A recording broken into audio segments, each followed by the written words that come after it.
Hello friends, welcome to jurist talk.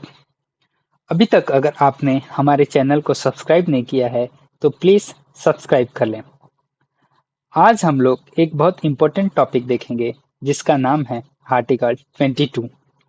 आप सभी ने अपने अगल-बगल या सोसाइटी में क्राइम होते देखा होगा। तो जब भी क्राइम होता है तो पुलिस अपनी इन्वेस्टिगेशन करती है, एविडेंस और सबूत को कलेक्ट करती है। उसी बेस पे सस्पेक्ट को अरेस्ट किया जाता है और फिर कोर्ट में ट्रायल होते हैं जहां कोर्ट डिसाइड करता है कि सस्पेक्ट गिल्टी है या नहीं है।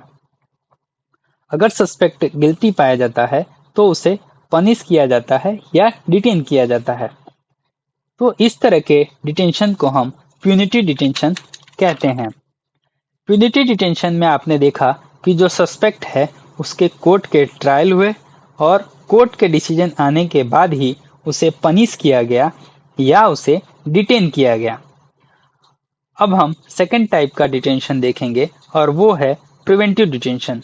इसमें कोई क्राइम नहीं हुआ है, बल्कि इसमें पुलिस की इंटेलिजेंस एजेंसी से पता चलता है कि कुछ तो गड़बड़ होने वाला है। तो ऐसे केस में क्राइम होने से पहले उसे रोकने के लिए पुलिस उस सस्पेक्ट को अरेस्ट कर लेती है और सस्पेक्ट को डिटेन कर लेते हैं।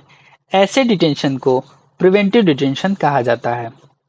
तो आप देख सकते हैं कि यहाँ पे कोर्ट के ट्रायल नहीं हुए, कोई कन्वेक्शन नहीं हुआ और सीधा डिटेन कर लिया गया। बट प्रिवेंटिव डिटेंशन का ऑब्जेक्टिव किसी को सजा देना नहीं होता है, बल्कि क्राइम होने से रोकना है। तो आपने देखा डिटेंशन दो टाइप्स के होते हैं, पहला प्यूनिटिव डिटेंशन, दूसरा प्रिवेंटिव डिटेंशन। तो आर्टिकल 22 प्यूनिटी डिटेंशन के केस में सिर्फ सिटीजन और फ्रेंडली एलियन को इनलीगल अरेस्ट और डिटेंशन से प्रोटेक्ट करता है। वहीं प्रिवेंटिव डिटेंशन में citizen, friendly aliens, enemy aliens सभी को इनलीगल अरेस्ट और डिटेंशन से प्रोटेक्शन मिलता है। तो अब हम बात करते हैं आर्टिकल 222 हमें क्या-क्या राइट्स देता है। तो सबसे पहले देखते हैं राइट्स अगेंस्ट प्यूनिटिव डिटेंशन। अगर पुलिस आपको पकड़ने आए या अरेस्ट करे तो आपका हक है कि आपको बताया जाए कि आपको किस जुर्म में अरेस्ट किया जा रहा है। नेक्स्ट हमारा राइट्स है कि हमें लीगल प्रैक्टिशनर दिया जाए। साथ ही साथ ये भी जरूरी है कि आपको अरेस्ट करने के 24 आवर्स के अंदर मजिस्ट्रेट के सामने पेश किया जाए। अगर किसी रीजन से पुलिस आपको 24 आवर्स के अंदर मजिस्ट्रेट के सामने नहीं ले जा पाती है तो पुलिस को 24 आवर्स के बाद अपने कस्टडी में रखना कॉन्स्टिट्यूशनली अनलीगल है या इनलीगल है। मीन्स ऐसी सिचुएशन में पुलिस आपको रिलीज करेगी ही या उन्हें करना पड़ेगा, या तो फिर उन्हें मजिस्ट्रेट के सामने ले जाना पड़ेगा। मजिस्ट्रेट के सामने जाने के बाद मजिस्ट्रेट डिसाइड करते हैं कि उन्हें पुलिस कस्टडी में रखा जाएगा या नहीं रखा जाएगा। बट ये जो राइट्स हमने देखा आर्टिकल 22 के, ये सभी राइट्स सिर्फ क्रिमिनल केसेस में ही देता है, सिविल अरेस्ट के केस में ये वैलिड नहीं है। अब हम देखेंगे rights against the preventive detention. तो क्या प्रिवेंटिव डिटेंशन के केस में भी हमें बताया जाएगा कि हमें क्यों अरेस्ट किया जा रहा है? सो इसका आंसर है यस। प्रिवेंटिव डिटेंशन के केस में भी हमारा राइट्स है कि हमें बताया जाए कि हमें क्यों अरेस्ट किया जा रहा है। बट यहाँ पे एक एक्सेप्शन है। अगर पुलिस को ये लगता है कि ग्राउंड ऑफ डिटेंशन बताना पब्लिक इंटरेस्ट में नहीं है तो पुलिस बिना कुछ बताए आपको अरेस्ट कर सकती है।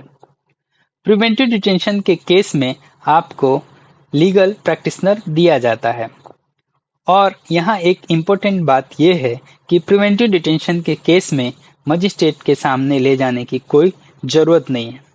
सस्पेक्ट को 3 महीने के लिए सीधा डिटेन कर लिया जाता है और ये डिटेंशन एडवाइजरी बोर्ड के थ्रू और भी इंक्रीज किया जाता है या किया जा सकता है।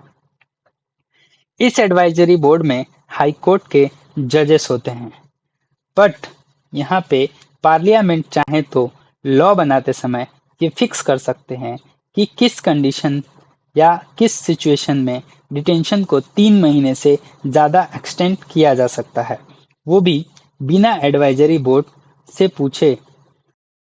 बट पार्लियामेंट को प्रिवेंटिव डिटेंशन लॉ बनाते टाइम यह भी बताना होता है कि उस पर्टिकुलर प्रिवेंटिव डिटेंशन लॉ में मैक्सिमम कितने समय तक इंसान को डिटेंशन में रखा जा सकता है, ये पार्लियामेंट डिसाइड करता है।